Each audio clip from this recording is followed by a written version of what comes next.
active management strategy, particularly for data limited fisheries.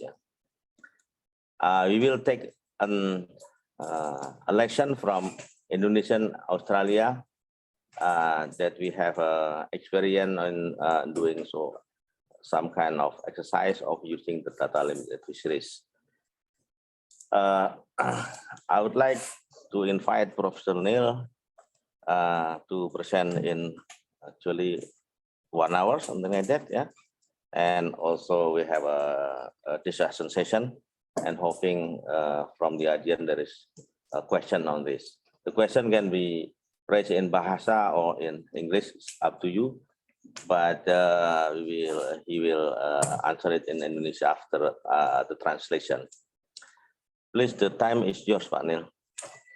Thank you, Pak Budy, and good to see everyone face to face here for my first visit in 3 years, and also welcome to everyone online. So I'm just going to start sharing my screen and hope that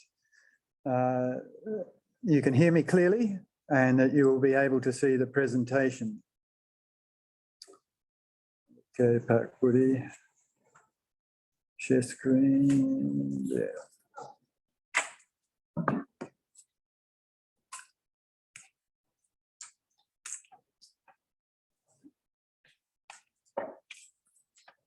Do we have the screen now?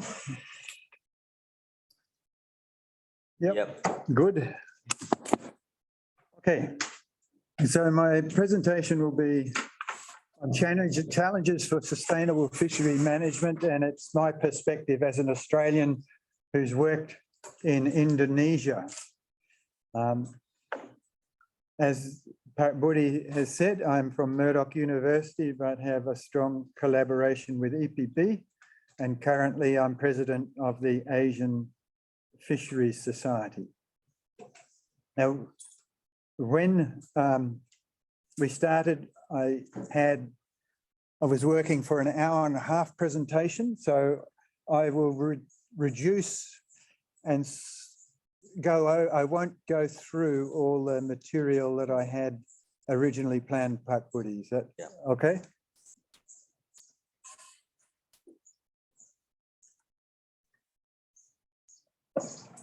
Okay, next slide.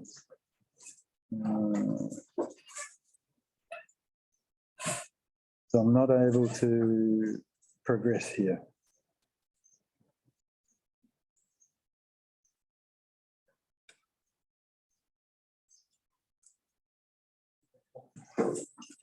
Locked up, so I should be able to. That's like it.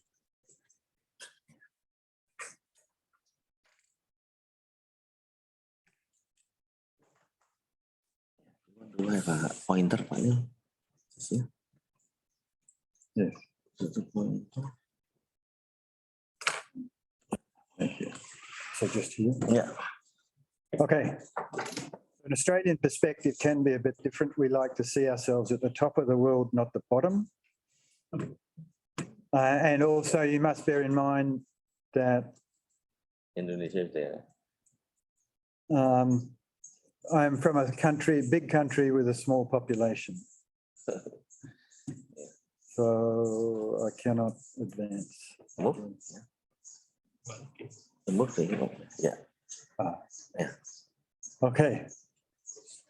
So the outline that I had planned included 5 main components.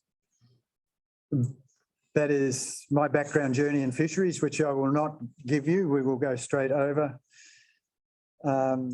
Just remind you of the current status of world capture fisheries and the importance of getting information from all components of a fishery. I had planned to talk about different components of a fishery and looking at fisheries as a system and give you an overview of Australian fisheries. And then the last part is really focusing on the significance of small-scale fisheries in Australia and Indonesia and how we can approach to assessing and managing small-scale fisheries with the overall aim of achieving sustainable fisheries management. So this is my journey. But Budy mentioned the workshops that we've had, the training workshops. Our first one was in 2015. And if you have a look through there, I think you might be able to see a familiar face here. And I think Pak Ronnie is somewhere in the group. And there's more familiar faces on the latest workshop in 2019. Yeah. So it has been a pleasure to work with people in Indonesia and have such good outcomes from the training workshops. I'd just like to say that at Murdoch, fisheries is a very important research theme. We have a centre for sustainable fisheries management, and there's two major themes within that: fisheries and aquaculture, and conservation and flagship species. So these are species that we refer to as wildlife, such as sawfish, whale sharks, whales and dolphins, and flatback turtles. And we have interests in both the harvest of fisheries, but also the conservation of these iconic important species. Now, I won't go through some of the key, some of the research that we've done, except to highlight that the fundamental importance of understanding biology. So this is work by Peter Coulson looking at about 13 species of Platycephalus, the flatheads. They're a bottom-living predatory species feeding on fish. And you can see that their growth trajectories, these are von Bertalanffy growth curves for a diverse range of species, range from those that keep growing throughout life, such as Platycephalus fuscus, which hasn't reached an asymptote, hasn't plateaued after 15 years, and gets over 1 metre in length, compared to Platycephalus basensis here, which after 3 to 4 years has reached a maximum size of just over 200 millimetres. So extreme differences between species within the same family, but also quite large differences between species within different regions. And then another family that's been worked on, which has revealed quite extensive information about a species and unknown, is that these species of boarfish in the family Pentaceratoidae, a deep water species, grow to very long-lived, over 50 years in age, previously unknown and undocumented, but they're getting to their maximum size within the first 5 years of life, and then they don't grow very much in length after they've reached maximum size. So they grow very quickly to reach their to the maximum size, which means they have a high K, which is the growth rate, and a low natural mortality.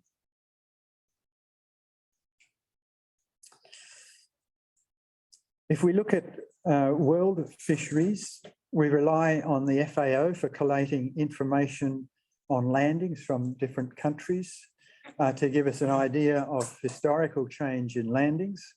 And then more recently, the Sea Around Us project, which is based at University of British Columbia, Daniel Pauly, Dirk Zeller and Rainer Froos, have attempted to reconstruct catches, and that is to take into account catches that aren't reported and aren't in the FAO statistics, and look at historical trends in change over time.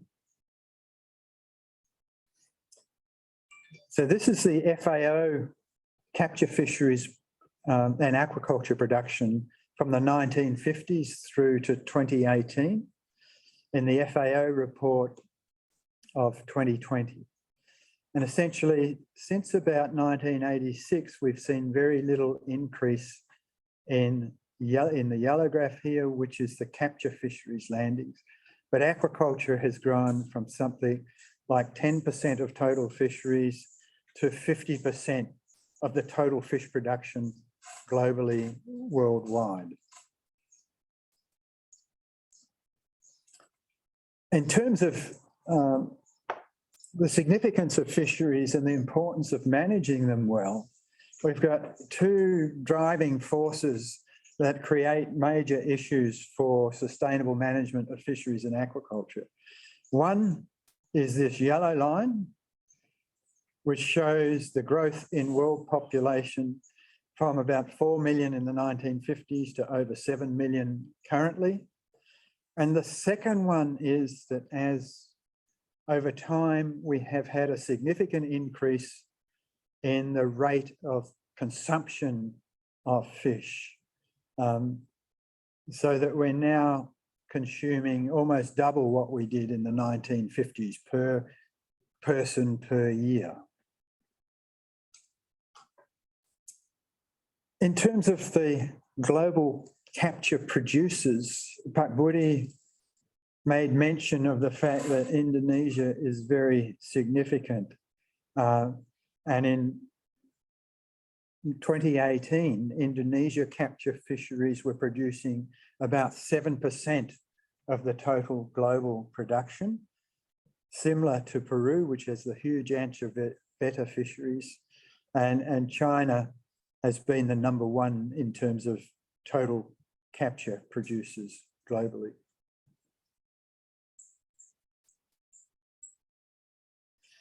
If we take into account the catch reconstruction, this is work by Daniel Pauly and Dirk Zeller, we get a different picture from that's seen in the world fisheries. So with the reconstructed catches, which takes into account estimates of unreported catch, discarded catch, illegally caught fish, we see that the capture fisheries keeps increasing and has reached a plateau in the mid-1990s and has been in decline since the 1990s.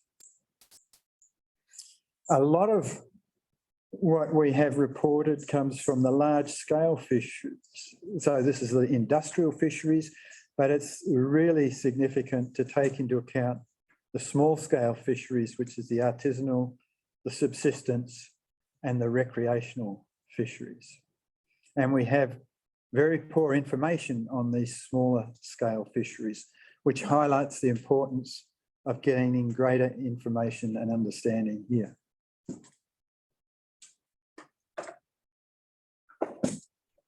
And Tay and Pauly in 2018 did a catch reconstruction for 4 countries in the Southeast Asian region: Vietnam, Cambodia, Malaysia, and Thailand.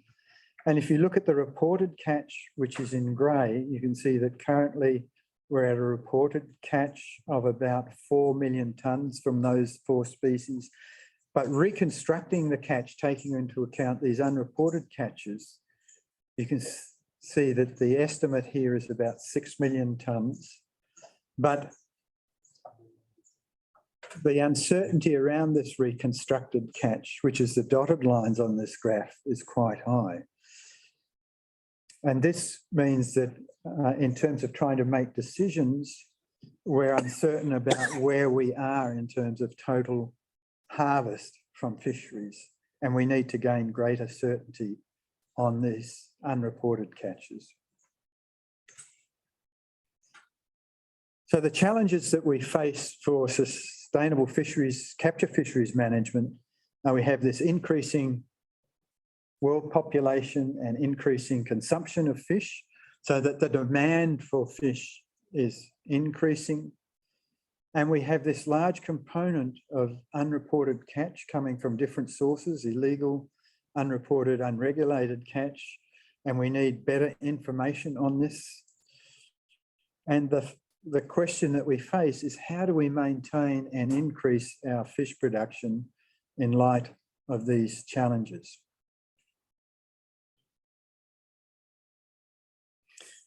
The mechanisms that we have to do this are threefold, really. One is traditional fisheries management measures such as spatial closures, seasonal closures, restrictions on number of fishes, gear restrictions. So these are our traditional controls. We also have alternatives where we can use things like aquaculture-based enhancement, where we rear fish in aquaculture production and release into the wild. And we can also enhance the habitat either through artificial means, using artificial reefs, or through naturally trying to restore seagrass and restore mangroves, restore coral reef systems. And ideally in our fisheries management plans, we include consideration of all three approaches.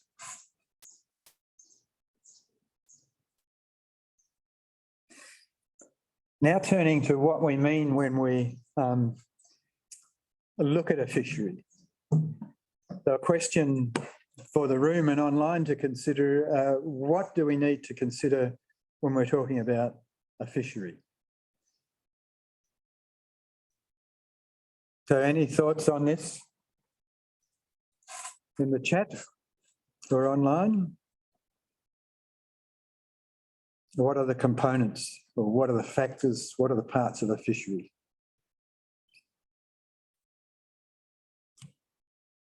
Have you got any chat there, Pat Budy? No, other chat. Okay.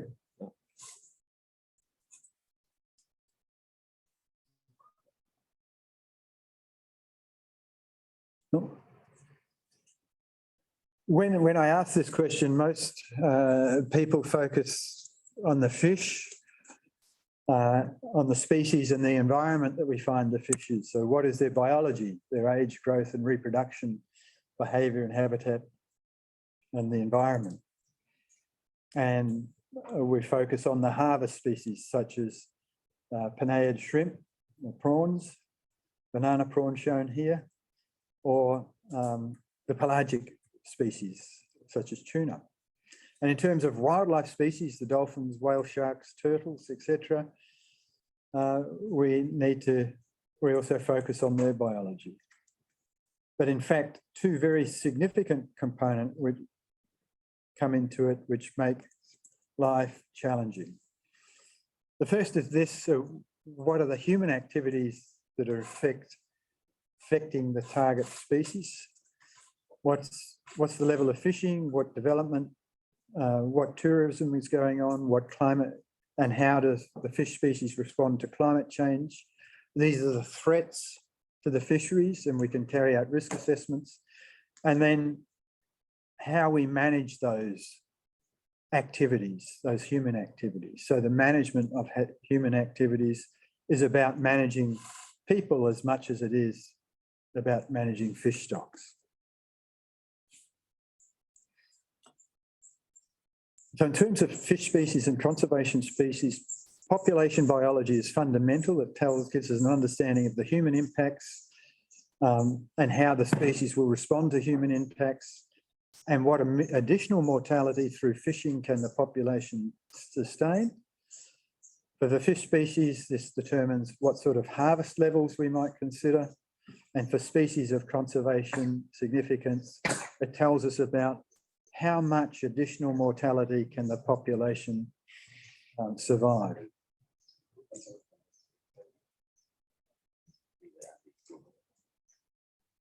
And the resilience of species are determined by the biological attributes of the population, such as the rate of growth, the maximum size, and how many eggs and young are produced.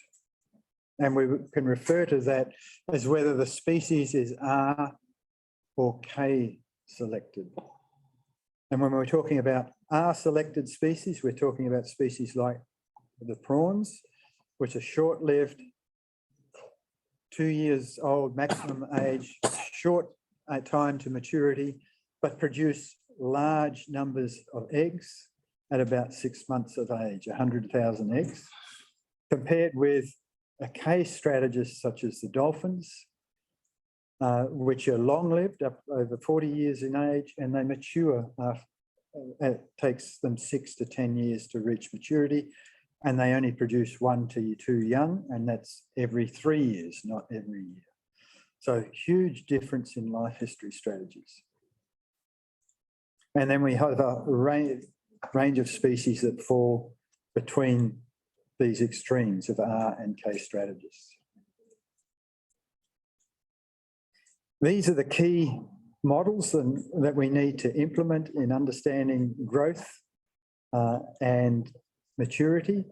So the von Bertalanffy growth model, the maximum size and the asymptotic size to which the species can grow. The K, this is the rate of growth to reach that maximum size, instantaneous growth rate, and the size at which the population matures, the size at which 50% of the population reach maturity, which is we often fit using the logistic model. And this allows us to look at the lifetime production or and determine the spawning potential per recruit or the spawning potential ratio based on the biological indicators of the maximum size, the age, the growth rates, and the numbers of young produced.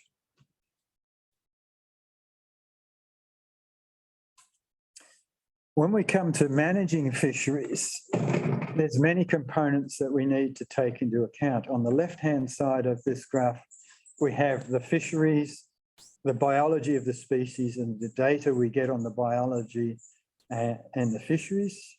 And we can capture this as a data collection and exploration on the biology and the fishery dynamics. And on the right-hand side, we have the programs, the statistics, and the databases that we establish to be able to run models to generate growth curves and understanding of size at maturity, which then feeds into policy and management of the fishery or the wildlife population. This has been captured by Adrian Hordijk and Tom Carruthers in their work in terms of considering a fisheries management system. So the fishery and the biology of the target species are only one component. There is a whole series of steps to get to management and implementation of management, which involves the collection and collation of data. And the type of data that we have determines the type of analysis that we comply, which feeds into a management decision and framework, which is then implemented on the fishery, and then we go through this loop again. And the sorts of management decisions that we make are determined by the objectives of the fishery. And we're really looking at 3 broad scales of objectives: the social needs, so this is the food and the livelihoods that are supported by the fishery, the economic returns, the business side of the fishery, and the ecology of the whole system that we're looking at. And Adrian, and this feeds into us helping to evaluate management strategies for fisheries, or the management strategy evaluation of fisheries, which Adrian and Tom Carruthers have developed a system that allows us to do this loop of considering all the dimensions of a fishery that we need to take into account in managing a fishery, which they've termed the Method Evaluation and Risk Assessment Framework, or MERA. And this is open access software available through this URL, merafish.org. And this framework allows us to analyse the risks, assess the risks, and it can be used to guide fishery improvement projects and do management strategy evaluation of different management alternatives. And in fact, there's a proceedings that's been produced from workshops at EPB on 7 species that is available on the web on sustainable fisheries management using this MERA framework. And the species included things like red-bellied yellow-tailed fusilier, red snapper, the coral leopard groper, skipjack tuna, blue swimmer crabs, spiny lobster, and the hammerhead shark.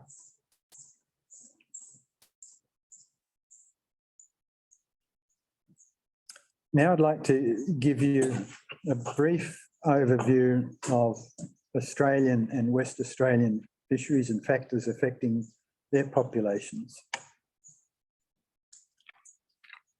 In terms of our fisheries, it's really, we have two major oceanographic features which run down each side of the Australian continent, the East Australian Current and the Lewin Current. And these are very important in terms of their effect on the fishery dynamics, and they link into the ENSO events and La Nina and El Nino cycles. Our exclusive economic zone covers 10 million square kilometres. It's the third largest exclusive economic zone in the world.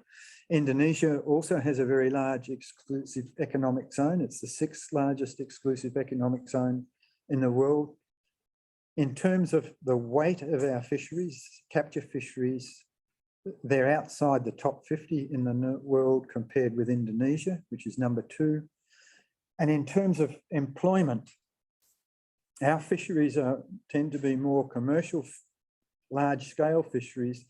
And so we only have an employment of 21,000 people directly, compared with millions in the small-scale fisheries of Indonesia. So we have low nutrient environment and low fisheries productivity. Our total capture fisheries are about 175,000 tonnes. The fishery on the left that I've worked with extensively, the northern prawn fishery, 6,000 kilometres of coastline across 3 of our states, 50 trawlers operating in, only 50 trawlers operating in 2020, and produces 6,000 to 10,000 of prawns, largely for export. Our iconic Western rock lobster fishery operates over 800 kilometres of coastline in Western Australia, has had 400 boats, it's now down to 230 boats, and its total production is about 7,000 tonnes now. And again, it's largely an export fishery. So our fisheries cover large areas, but we have relatively few boats, a small catch, but very high value. And we see this in Western Australia, which is the largest state in Western Australia. It's bigger than the state of Texas, but we have a population of only 2.7 million people. We face the challenge of this extensive geographic area. We have 50 managed fisheries, but only 40 are assessed. So we, like Indonesia, have quite a few data limited fisheries, which tend to be in our estuaries and remote regions. And our recreational fisheries are very data limited.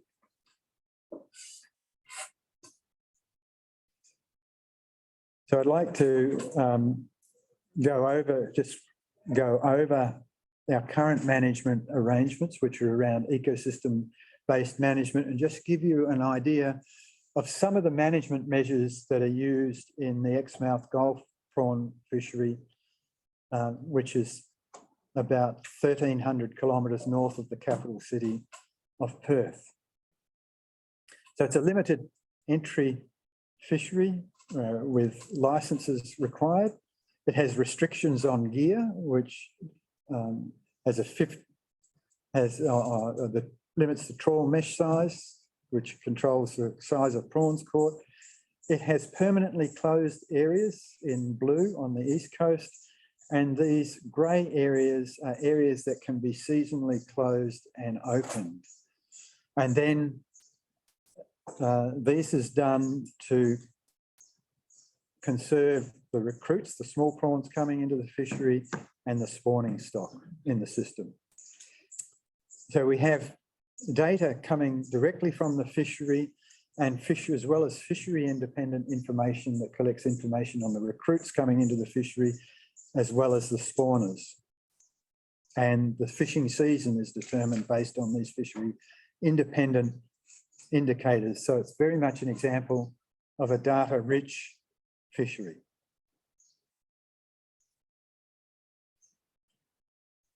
If we look at the catch history for tiger prawns here, Penaeus esculentus shown on the right, this shows the landings over time from the 1960s through to 2000. And you see two significant points on this graph. One is this major decline in the late 1970s through to the mid 1980s. And the second one is a major decline in the late 1990s. The first decline was due to extensive overfishing when there were up to 28 boats operating, and this was managed by closing the fishery and reducing the number of licenses that operated and introducing closed seasons. And you can see that the fishery recovered over time to a level of production which is about 450 tonnes compared with over 600 tonnes prior to that. This second decline was due to a major environmental perturbation. And this decline affected the juvenile stages of the prawns, which are found in the inshore areas. And it's a stage which is highly dependent on seagrass and algal habitat. So the post-larval prawns and the juvenile settle into seagrass, and the juvenile stages live in the seagrass for 3 to 6 months before they migrate into the areas where they caught in the fishery. And this is the reason why we have that inshore closure to protect prawns in the seagrass habitats. The cyclones in Exmouth Gulf are a regular occurrence, but there's only been one major cyclone that actually has gone through Exmouth Gulf, Cyclone Vance. And we were monitoring seagrass through the system just at that time of the cyclone. And these dots on the graph here show the percentage cover of seagrass and algae in the system. And the dots are sparsely distributed and quite small in size. And there's lots of dots that are there but have no black. And so that's zero seagrass cover, and where we estimated that the whole cover was less than 2% at that time. Fortunately, the cover increased rapidly. So 18 months post-cyclone, there was greater than 20% cover. And we can see that the landings in this fishery have recovered. So we now have a stable fishery, but it's now only 5 boats operating, and our level of production is much lower than it was in the fully developed and overfished system.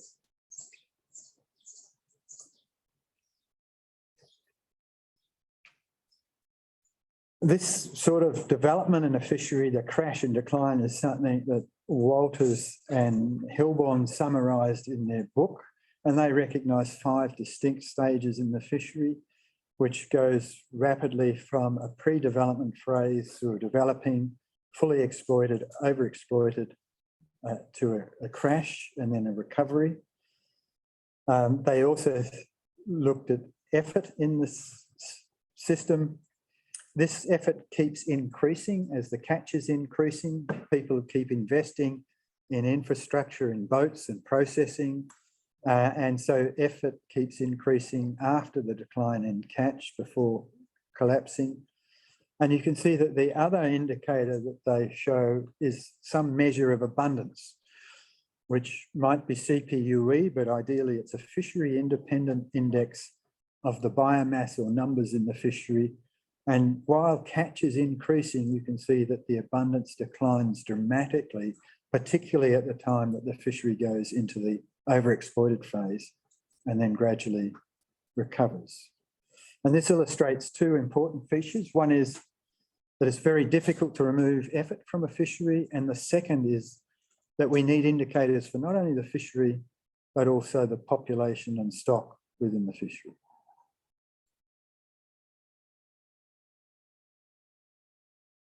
And the contrast that I'd like to make is with Indonesia and Peninsular Malaysia.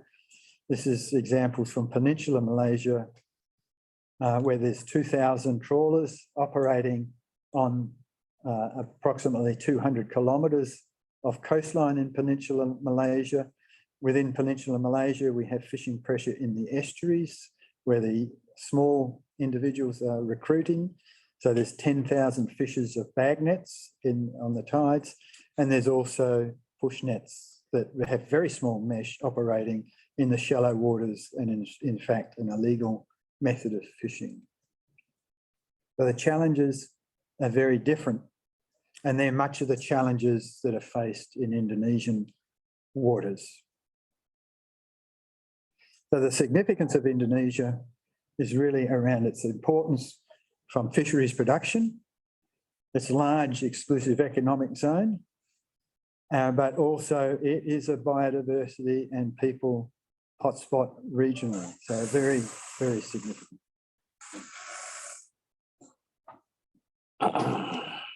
Now, I won't go into the goals of fisheries management, but the presentation will be available, Budy, online. Is that correct? Yeah. So you can look at how this has changed over time after this presentation.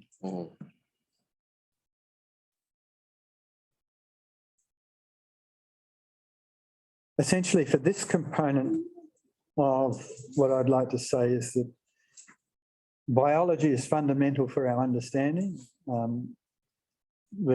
The biology of the fish allows us to understand how resilient they might be to other pressures such as fishing or other human activities. Understanding these interactions is critical to setting how much harvest we might take from the system, and we need indicators of performance for the fishery in terms of catch, effort and CPUE, but also the fish population in terms of its abundance, biomass, spawners and recruits. And it highlights the critical importance of people in the system and the need to have indicators for how people are behaving and responding in the system.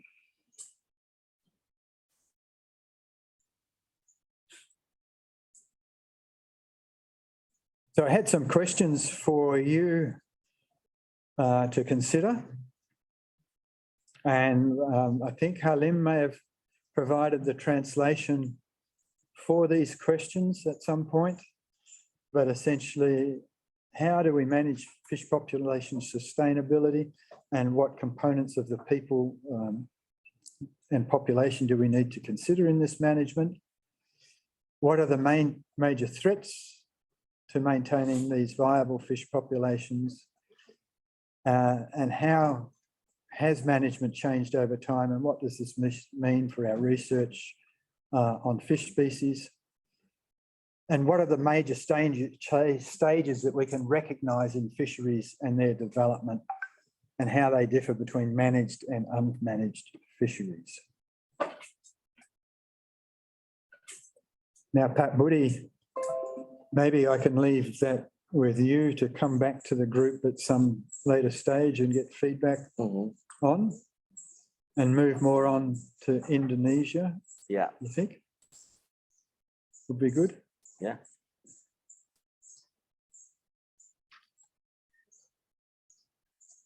So,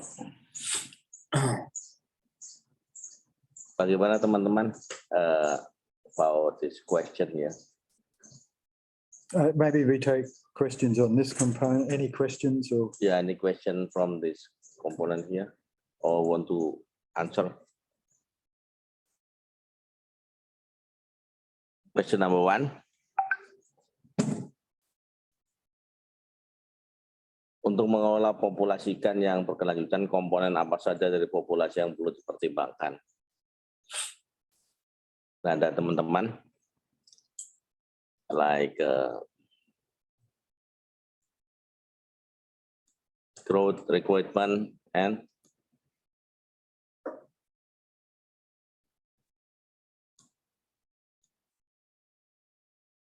Budy. Oh, we have a chat.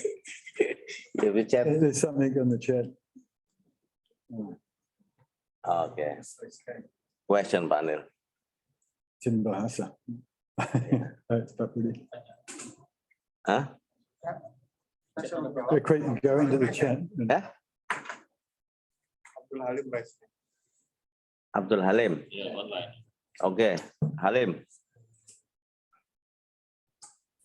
Can you? Yeah, okay. I'll stop sharing, shall I? Suaranya belum ada, Bang. Hah? Gimana caranya? Wow. Bikin dipindah, wow. S1, 2, 3.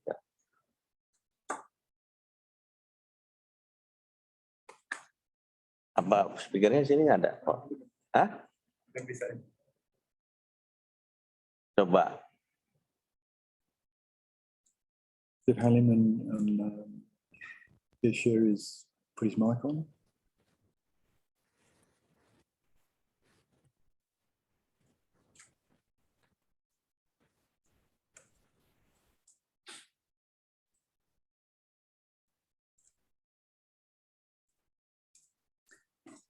Halim, you're muted, I think.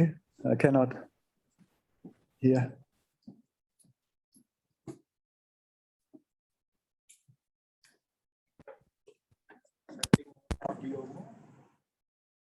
Atau setting audionya Halim kali ya?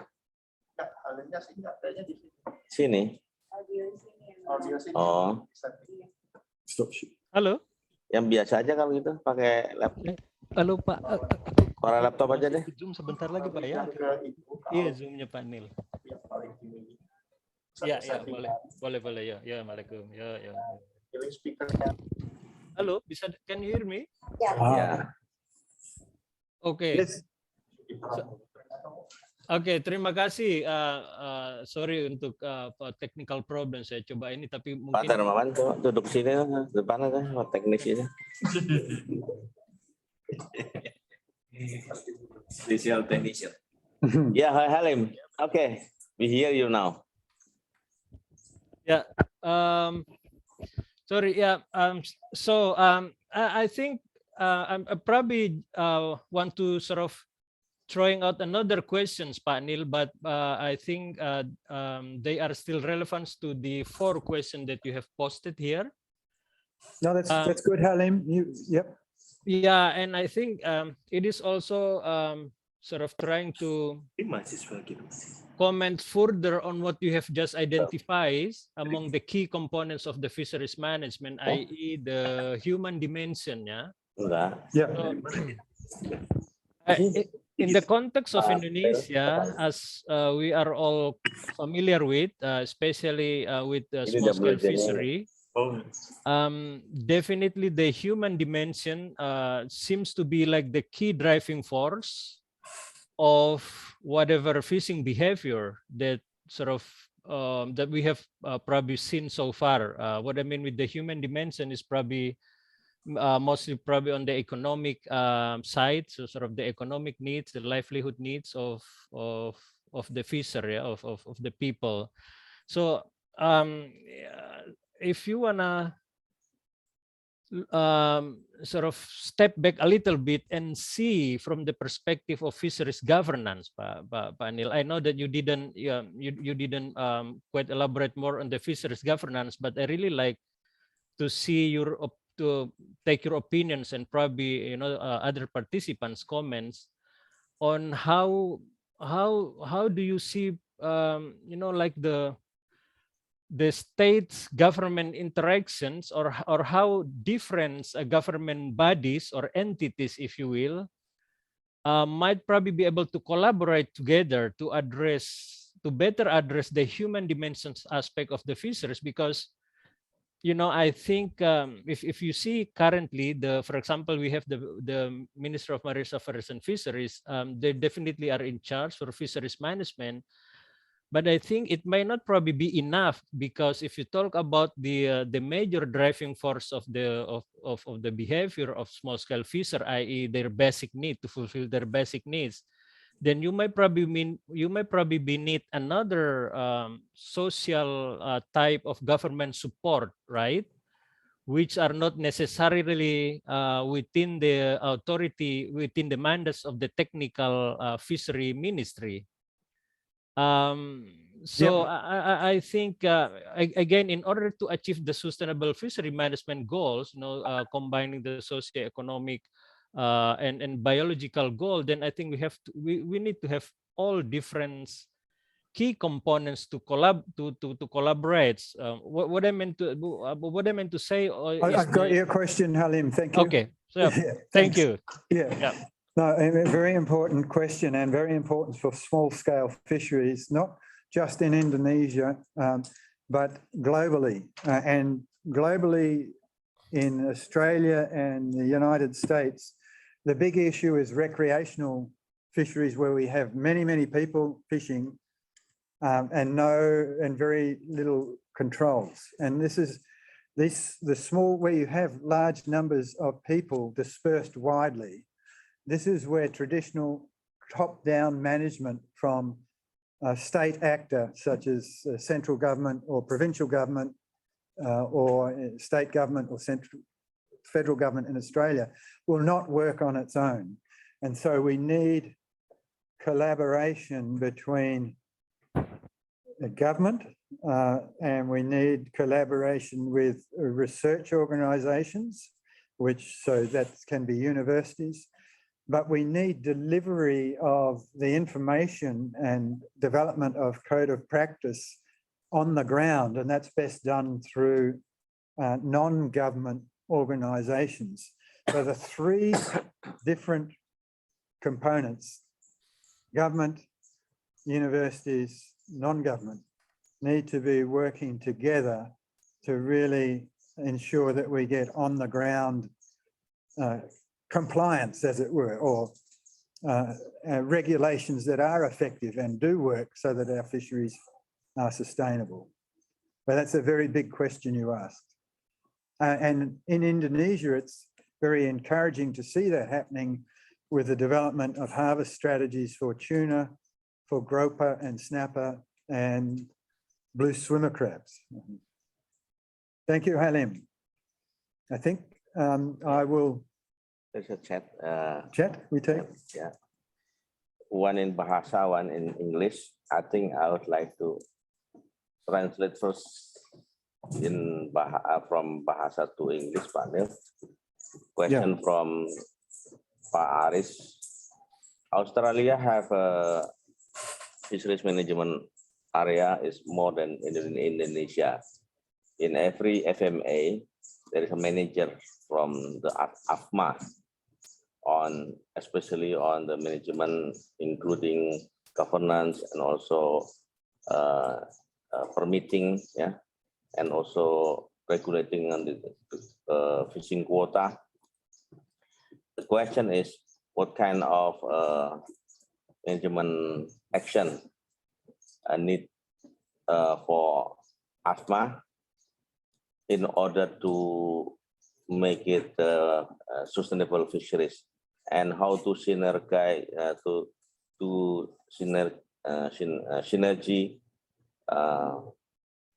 on the management between central or federal government and the local government in Australia. Mm-hmm. So thank you, Harris, for the question. The Australian Fisheries Management Authority has control over management for our fisheries outside the 3 nautical miles, the state waters. So that's 3 nautical miles.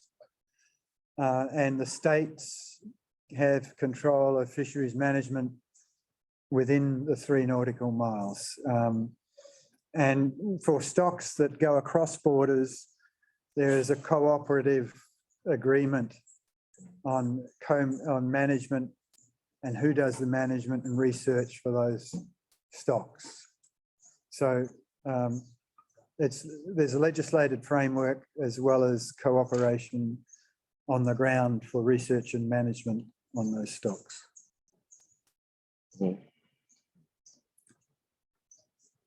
And the question, there's a question in the chat. In the chat number 2 from Ibu Tilma. So This is Ibu from Tuna Consortium, Pak Neil.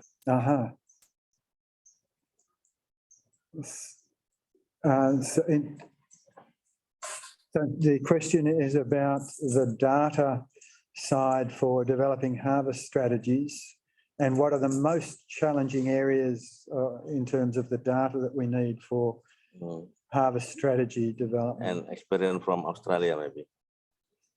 So in terms of Australia, where we're developing harvest strategies, we have a lot of data available to do the licensing and the small number of commercial fishers means that for those fisheries that are mainly industrial fisheries, we don't tend to have data issues.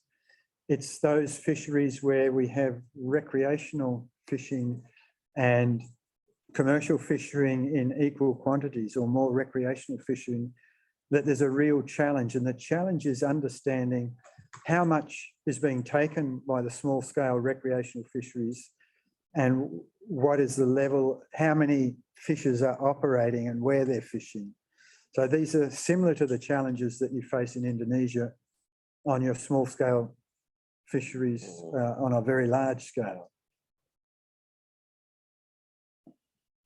And the second question that Thelma asks is are data being collected on the stocks based on satellite data or remotely sensed, or can we forecast stock-based data on other data such as satellite data?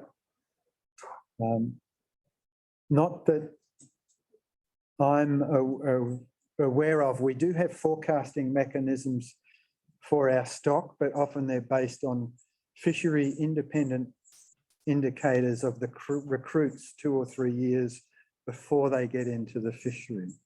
So the Purula stage of rock lobster, for example, so this is the stage that immediately after the larval stage and the stage that settles on the reefs provides an indicator of rock lobster catches 3 years into the future and can be used to set quotas 3 years down the track.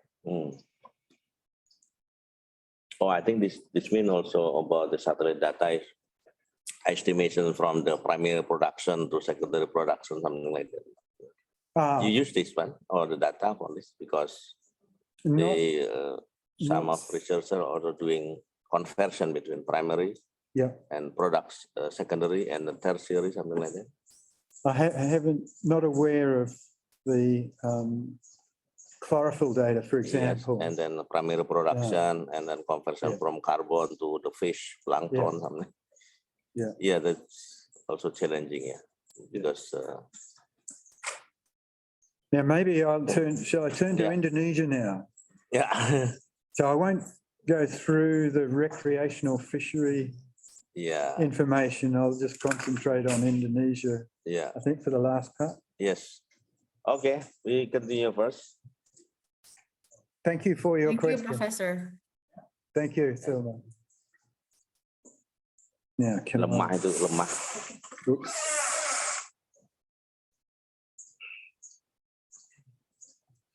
Well, maybe I will just show you. I have to show a video, don't I? This is one of the very big, small recreational fisheries in Western Australia is the blue swimmer crab fishery. And here is an operation that I'll show you from PhD by Clara Obregon on the blue swimmer crab, which is a recreational fishery of over several 100,000 people fish for blue swimmer crabs. They fish from boats and on shore. They catch something like 900,000 crabs. The boat-based fishing is very similar to a commercial operation which uses traps. And this is the commercial.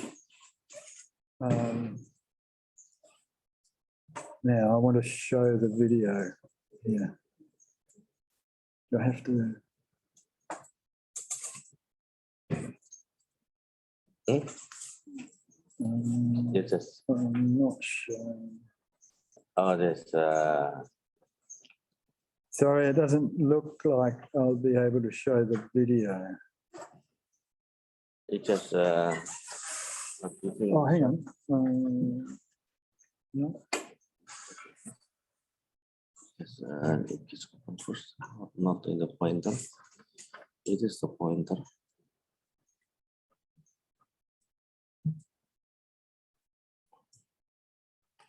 Oh.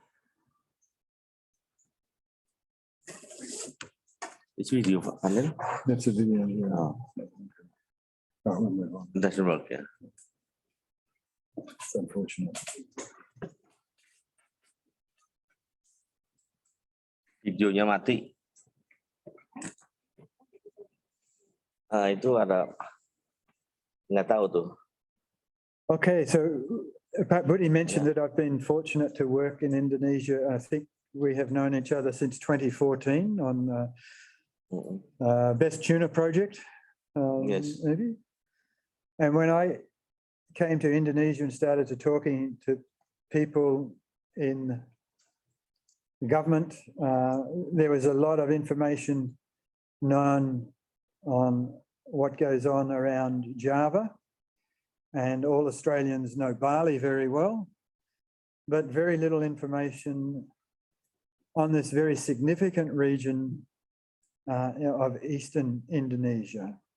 And this is a case where we have at that time, there was very little data for the whole region.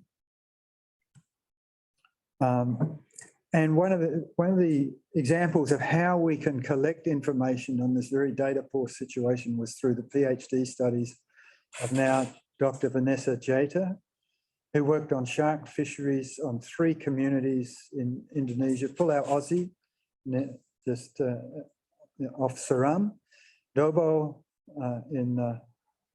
near Papua, which is a gillnet and longline fishery, and Kupang and Roti, which use longline fishes and fish in Australian waters in an exclusive MOU zone for fishing for Indonesian fishes. And so Vanessa worked and lived in the villages for 3 months at a time.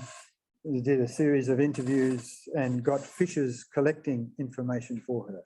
And so the approach that was used was a line of evidence, try and gather as much information as possible from the available information, gather length information, and I'll also show some information from Halim's PhD thesis on snapper and groper, and get data from the fishers themselves through interviews with fishers. We also use the literature extensive to get these important biological information on the growth rates and the reproductive rates, and particularly these life history ratios, natural mortality to the instantaneous growth and the length at maturity to the asymptotic length or the maximum length, through the literature, through fish base. And when we weren't able to do that, we used empirical relationships from Froese and Binnelan. And then we'd applied this information ratio to get an estimate of the status of the spawning stocks of the fish. And this is a method of approach that Adrian Hordick developed in his PhD work, as well as a maximum reproductive rate for sharks. So different alternatives to traditional fisheries assessment. And this was a video of how we collect information. Oops. And I think we may be losing our connection here. I'm sorry if we lose our online people.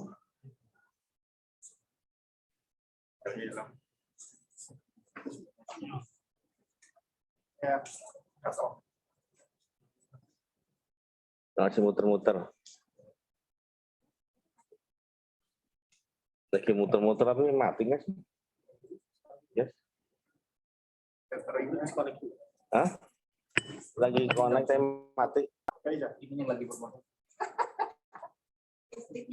Telkomsel HP juga, Telkomsel Mati Telkomsel juga. XL yang bagus. Ada tapi itu Telkomsel jelek. dua ya. Nggak bisa. Only two, Ya, three. nggak bisa akses. Tethering saya mati. No internet. Yes, no internet, but you can use with my hotspot. Okay. Can you access Ari Huawei? Kuwait. Harry? Ari, yeah, okay. Yep. And then please put Ari Purba small character. Small. Yeah, Ari Purba. Purba. Spell it. Purba. Purba.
Hi, Professor. I think you're still on mute.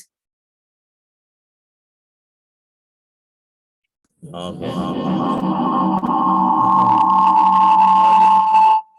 Using this, you just Turn off.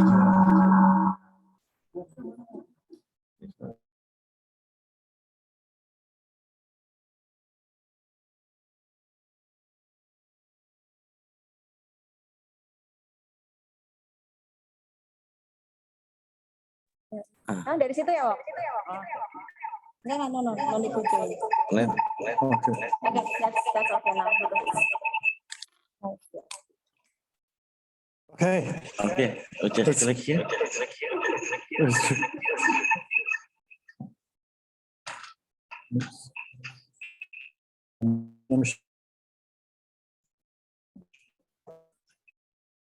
Oh, nggak ada gambarnya, Bu. Nggak ada gambarnya. Okay. So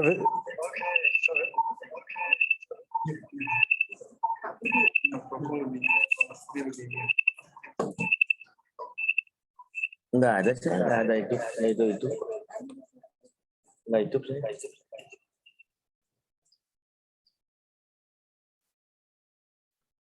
Oke. Hmm? Enggak, saya nggak ada.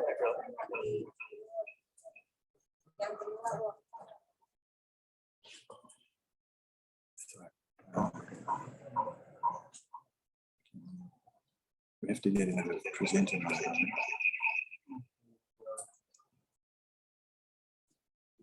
Yes, speaker.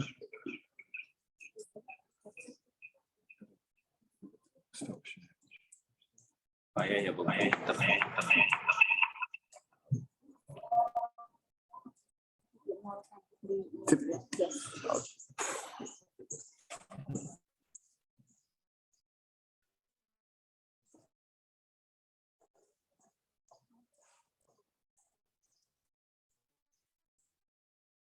Okay. Can we hear now? Am I online? Online, okay, online.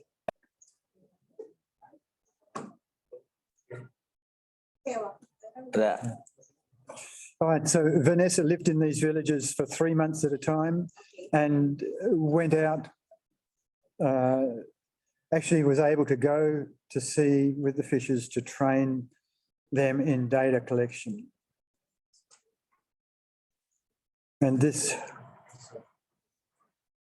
shows the shark fishers from Kuliah Umum, Vanessa on the left-hand side, the shark finning operation. At that time, it's a gill net fishery with the fins being retained. They'd go to sea fishing for 3 weeks and then come back and retain only the whole shark towards the end of the trip. Vanessa showing them how to measure length distribution, a fork length, but also showed them how to determine the sex of the sharks and what to record in terms of measurements. This is measuring the claspers, the male genitalia, and which gives us an idea of maturity, and then also for females to do a dissection to determine if they were carrying young and how many young they carried.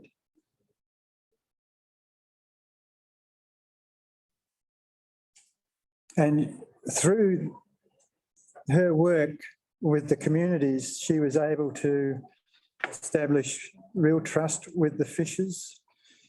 And so that from those 3 communities, over 3,000 sharks were caught and measured, and nearly 2/3 of those, over about 60% were measured. And in fact, the shark fishers were good at identifying species from most of the species, and this was confirmed with genetic studies. There were 3 challenging groups where there's more than one species caught and that have similar morphology. So the hammerhead sharks, the black tip reef sharks, and the gulper sharks, the deep water sharks caught off Dobo. So she was able to determine the 6 main groups of sharks that were caught and was able to look at their conservation status. So the ones that were of real concern are the hammerheads, which were caught in all 3 regions. This is the hammerheads shown here, and they're classified as endangered. The major group caught was the grey reef shark, mainly with the Pulau Aussie fishes, and these are caught in the gill nets around reef systems. We're also able to look at how the size distribution compared with the size at maturities that were recorded. So this shows the size distribution for the hammerhead group, which ranges from just after birth, very small, up to 3 meters in length. But the majority of 150 centimeters or 1.5 meters. And the length at maturity for the Luini, the scalp hammerhead, which is the vulnerable shark, you see is greater than the modal size at which most of the shark are being caught at. And this is a flag, a warning flag that the reproductive potential of the sharks are likely to be impacted.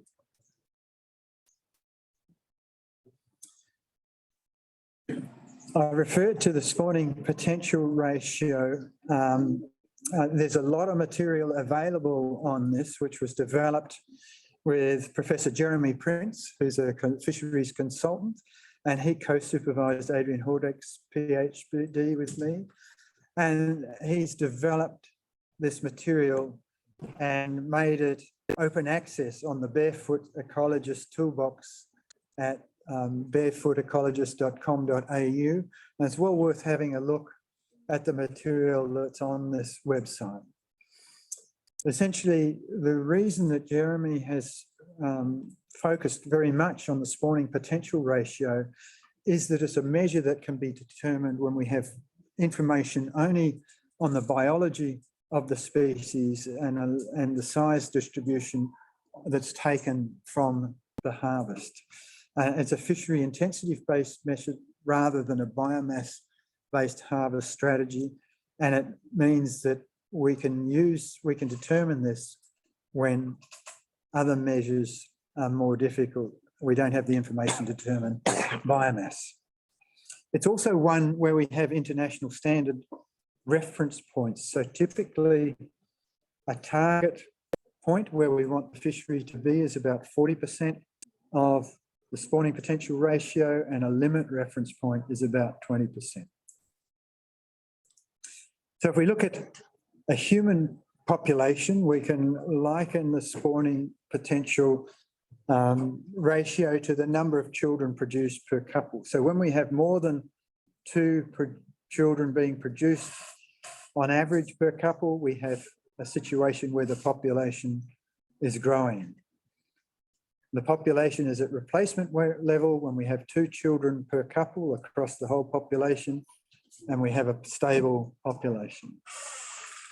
When we have less than 2 children produced per couple, as there was in China for many years through the one-child policy, the population is in decline. And if we liken the spawning potential ratio to this, when we have more than a 20% spawning potential ratio in a fish population, we have a situation where the population is growing. When we have a 20% spawning potential ratio, the population is stable. And if it's less than this, the population is declining.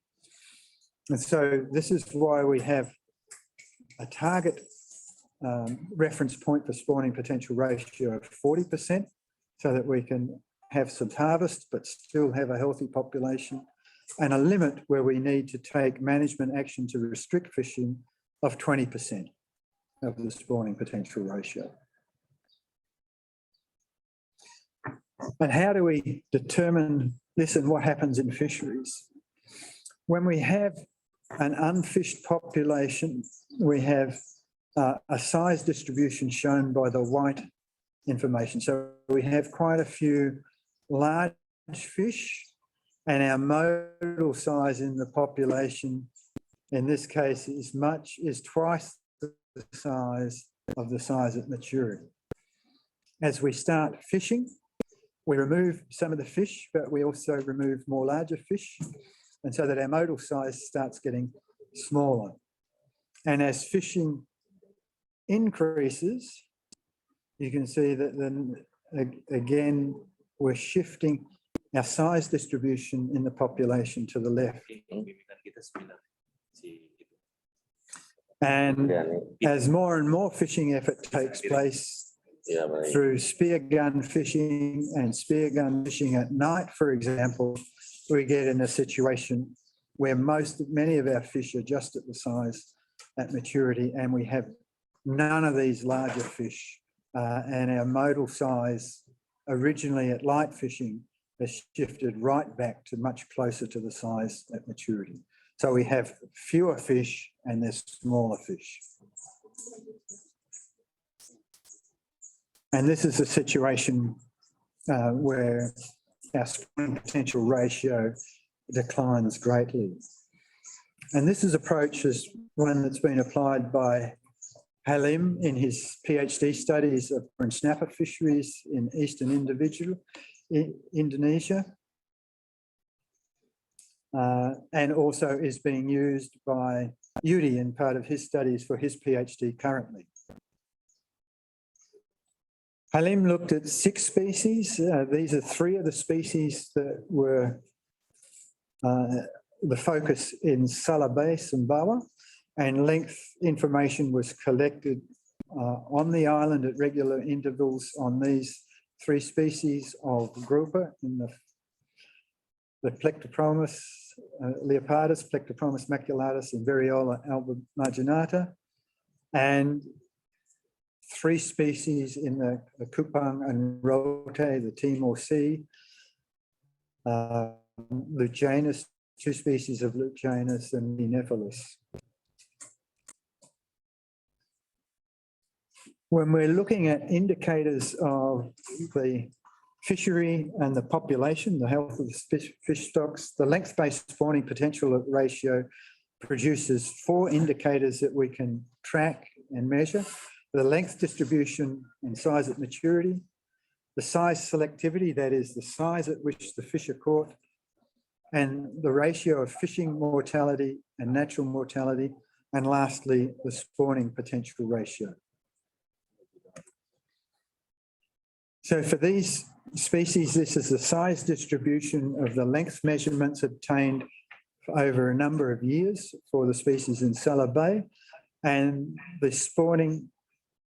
the length-based spawning potential ratio provides a good fit to the size distributions that were recorded in this system for those 3 species. So you can see a modal size of around 350 millimetres for the tooth Plectopromus species and around 300 millimetres for Alba marginata. The size distribution didn't fit quite so well for the species in the Timor Sea, for the 2 species of snapper, gibbous and bouton, and the Areolatus. We now look at some of the other indicators. On the left, we're looking at the size selectivity, and the black is the size at 50% selection. So 50% of the fish are being caught at this size. And in the grey is the size, 95% of the fish are being caught at the grey areas. So for Leopardus, we have a 50% size at selection of about 280 and a 95% at 340. The crosses on the graph are the size at 50% maturity. And this immediately highlights a cause for concern for the 2 species of Plectopromus, where the size at 50% maturity is much larger than the size at which they're being caught in the population. On the right-hand side for the genus Bouton and Epinephelus areolatus, our size at maturity is lower than the size at selectivity. So potentially these species have a good size selectivity. If we look at the ratio of fishing mortality to natural mortality, that is, how extensive is fishing mortality? A ratio, when the fishing mortality is the same as natural mortality, this is a ratio of 1. You can see that in all cases we have higher fishing mortality than natural mortality for all 6 species. Again, this is a cause of concern, particularly when F/M is greater than 2. And lastly, if we look at the spawning potential ratio and compare it with our reference points, the limit reference points of 20% and our target reference point of 40%, you can see that we only have one of these species that is over 40%, which is where we want the fishery to be. And this has been one of the causes and recognises the significance of the work that's being done in even Indonesia on harvest strategy development for snapper and groper through Indonesia. So how much can we take, at what size can we take, what gear restrictions should we be considering? And this is covered in the proceedings volume that I referred to for snapper and groper within Indonesia earlier. So in terms of summing up then, small-scale fisheries are really important, and we've only really recognised the significance of small-scale fisheries in the last 10 to 20 years, and these are fisheries where we often have limited data. And it's not just Indonesia and the regions in the tropics where they're significant, they are significant in Australia and the United States. They're very challenging to manage, where we have multi-species, multi-gear, multi-fisheries, and many, many people. And they're particularly difficult in Indonesia and challenging because of the high diversity of species and the number of people involved. We have an urgent need for more biological information. Much of the biological information for these studies have not come from Indonesia. And so this has been one of the reasons why part of Budy's PhD research is looking at the biology of some of the species in Sala Bay. And lastly, we need transdisciplinary approaches to collecting data, assessing data, and to managing fisheries. So by this, I mean, we need to really understand the social dimensions of fisheries as much as the biological and economic dimensions to be successful in ensuring sustainable fisheries management. And this means that we need alternative sources of data coming from fishers and coming from interviews of fishers, and be able to use those in our assessments, and then be able to understand how fishers might respond to management and how we can communicate effectively with fishers. And the approach that we've used, that Adrian has developed and Tom Carruthers through the method evaluation and risk assessment, where we consider a whole of fisheries management system and put it together in a structured framework, the MERA framework, has been very valuable in promoting these collaborations and partnerships and knowledge sharing across government, universities and non-government organisations and the industry. And it also fosters this transdisciplinary approach and communication of information across all these different groups need to be involved in managing sustainable fisheries.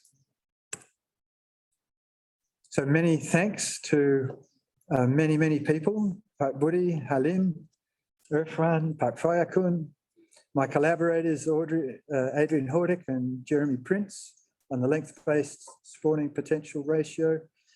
Vanessa's work on sharks with Darmadi and Park Oggy supported the work on sharks. And then at Murdoch, I have collaborators that have worked on the social dimensions of the blue swimmer crab fisheries. And again, I'd like to acknowledge the EPB University, Pak Luki, who was Dean of the Faculty of Fisheries and Marine Science, and Pak Budy for the opportunity to work in collaboration here.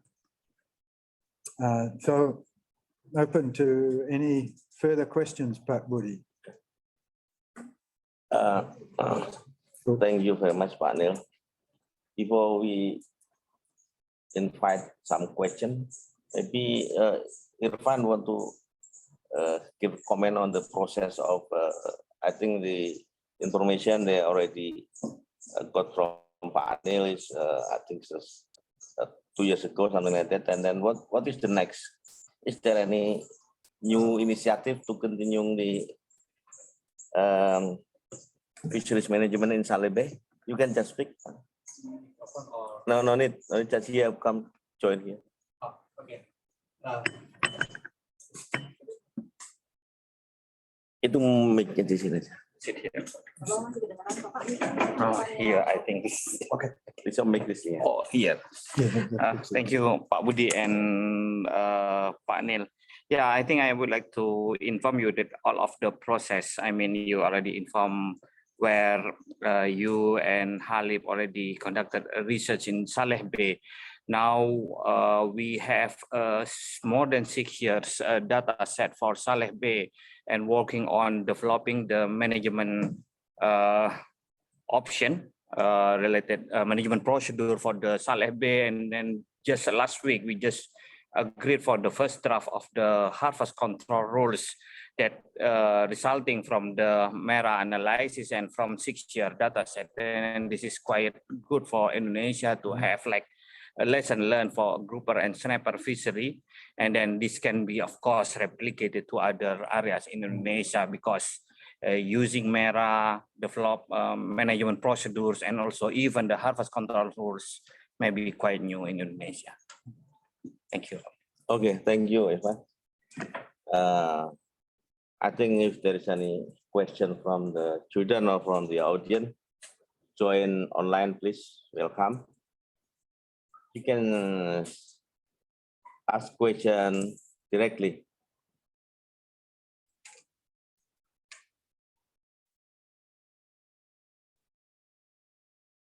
Please. Silakan. Yeah. Good afternoon, Prof. Neil and Pak Budy. Yeah. My name is Dwi Riza. I'm a master in here. My question is, with the management system, with the management strategy methods, what percentage of this data is successfully used to manage our fisheries? Because sometimes we found a failure in management system. So after every year, we must evaluation the policy and must make a new strategy to solve the problems. Thank you. You okay? Yes. Yeah. So in terms of Indonesia, how do we evaluate the fisheries and how do we evaluate management? Is that so there is an national assessment done on the fisheries management areas. Is that every 2 years, Pak Budy, or? Yeah, it's 5 years. Yeah. 5 years. Yeah. 5 years. In every year they have a evaluation, and then the revision will be taken 5 years. So we finish, I think, 5 among 11 fisheries management area. Yeah. And maybe still continuing. So there's 11 FMAs or? Not yet completed. Yeah. Yeah. And 9 groups that are evaluated. It's not, so there's groups of species, not individual species. And it relies on the catch in and effort information from that's lodged at the ports. Yes, from the port, Yeah. So actually the big revision comparing in 2017, now it's moving how to apply the ecosystem approach to fisheries management, and also we improve the quality of the data. So Yes. the catch per unit effort and so on, the trend, something like that, and then the priority of species. But this one is for revision of FMA based on kawasan management area. Yes. Because there is another fisheries planning for species planning. Yeah. And then for some species or groups or species like tuna, Like grouper and snapper. and snapper. Yeah. So that's one form of assessment, but you need other forms, because a lot of change in fishing stocks happens at a smaller level. The FMA zones are quite large geographically, and by assessing at the large scale, you may miss a decline in smaller areas such as Sala Bay. Just top surface. And so the harvest strategy that Irfan was referring to is for Sala Bay, and it's for specific groups within Sala Bay, and it involves provincial government and district KKP. Is that right, Irfan? TKP, And when Halim asked his question on governance, it's really important to work at all levels within the system. You get a big picture overview from the national statistics by FMAs, but to understand what's really happening within a fishery, you also have to select priority areas, priority species to be able to get that detailed understanding. Yeah. Any question, please? Thank you. Yeah.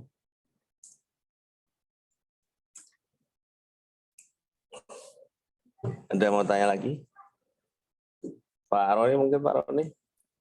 Oh, but the eel. Harvest strategy for eel. All right. This is a eel manager. Yeah. Very interesting things. Hermaphrodite, hermaphrodite. Protandri. Yeah. Oh yes. Yeah. Complex.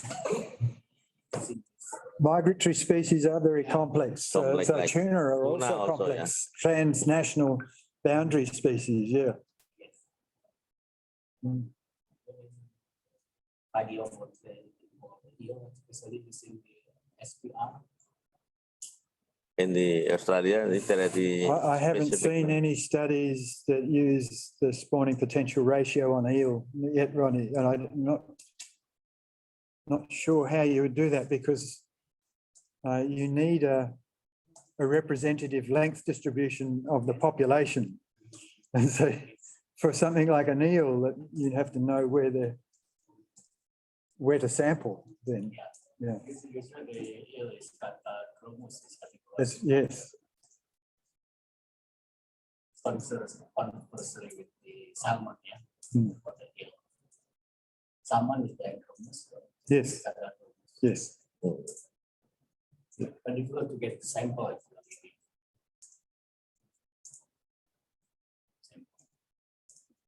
Yeah.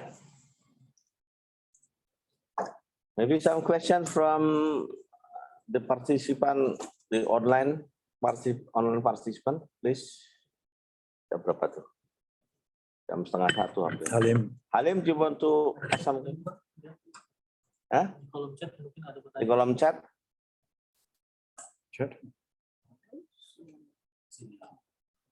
Enggak, aku baru join, jadi chatnya nggak ada tulisannya. Chatnya hilang.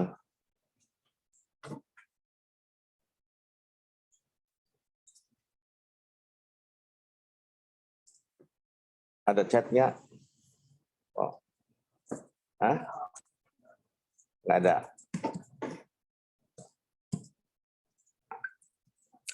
Alim, you're on mute. Alimnya nggak ada suara itu chat. Speakernya lagi. Speakernya, Wo. Yang pakai itu. Itu. Yang Hisense itu. Hisense. Hisense itu TV. Oh, bukan ya. Iya. Silakan.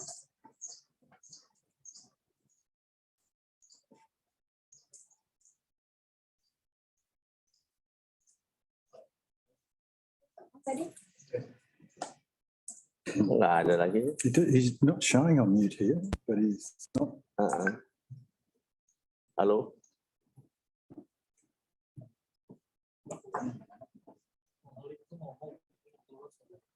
Hah? Get him to put it. Let's get him to put it in the chat.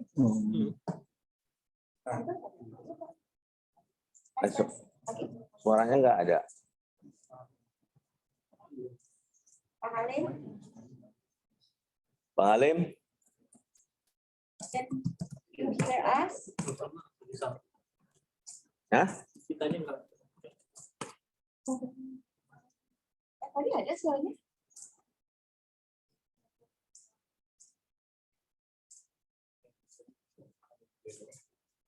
Join, Pak Budy join ya? Join, matikan. Voice from here.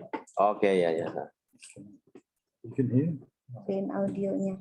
No, just the Audio setting. Join audionya aja Pak langsung. Bentar ya, langsung ya join audio. Oke.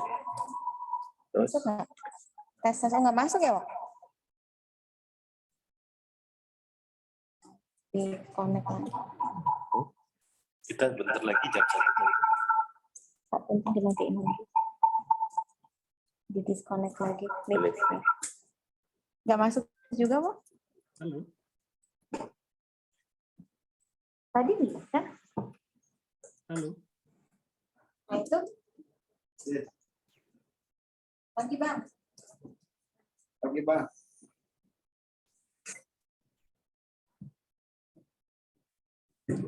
Itu jam berapa? 1. Ini paling saya dulu deh. Saya nyusul ya. Mungkin kalau itu. Tadi udah bilang sama mahasiswa itu.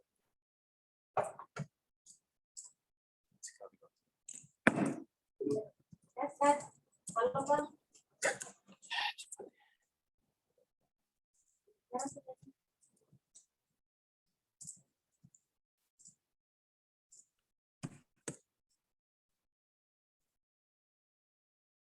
Tapi kalau yang di tempat lain nyala itu. Oh, he's happy. He's not going to put a question in the chat. Ya, oke.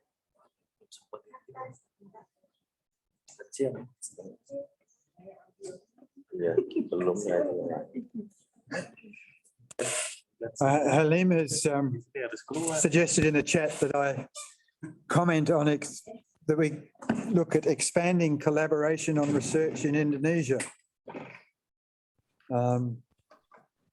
I think that areas for expansion really this area of understanding the social dimension of fisheries in Indonesia and what sort of indicators that we might have for the social dimensions and how we build that into assessing sustainability of fisheries.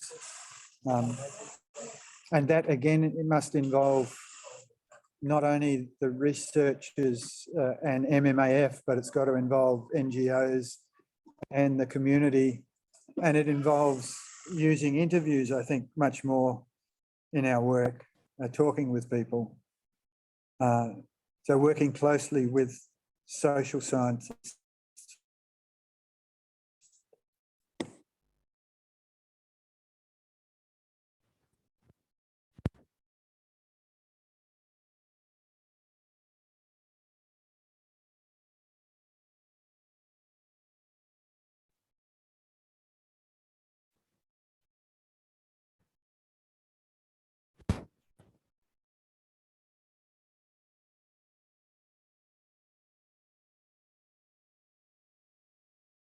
some of the fisheries.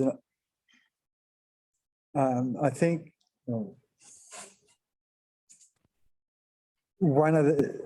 a really ideal place to do this is where Irfan has been working and Yuri has been working in Sala Bay.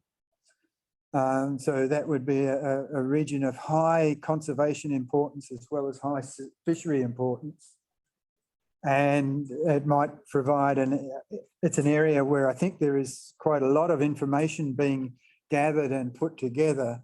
So that means that we might be able to develop some ecosystem models to get a broader understanding of that whole system.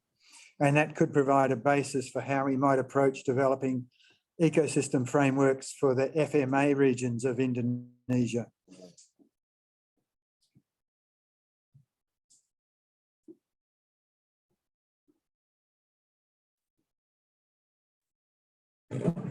Lagi ada suaranya.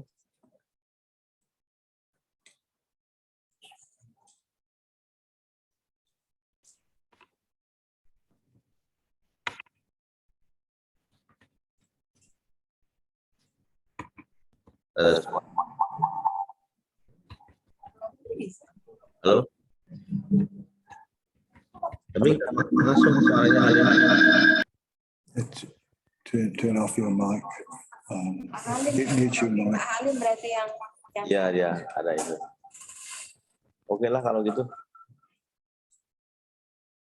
Oh, I don't know why I've dropped out. My connection. Sumber internet sudah pergi. Kan tadi semua dari Pak Ahli. Enggak, tapi itu YouTube lagi tuh.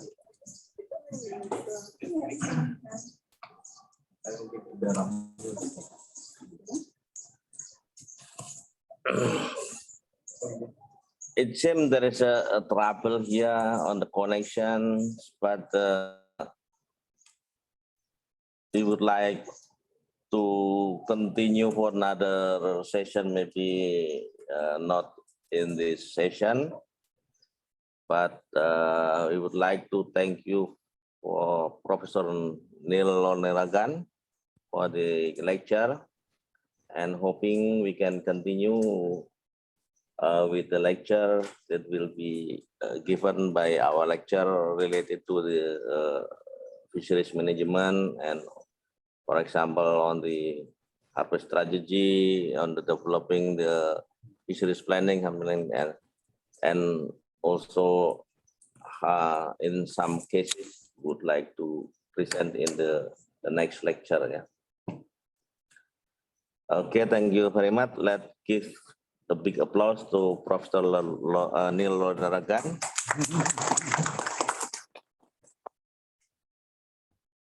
Thank you very much.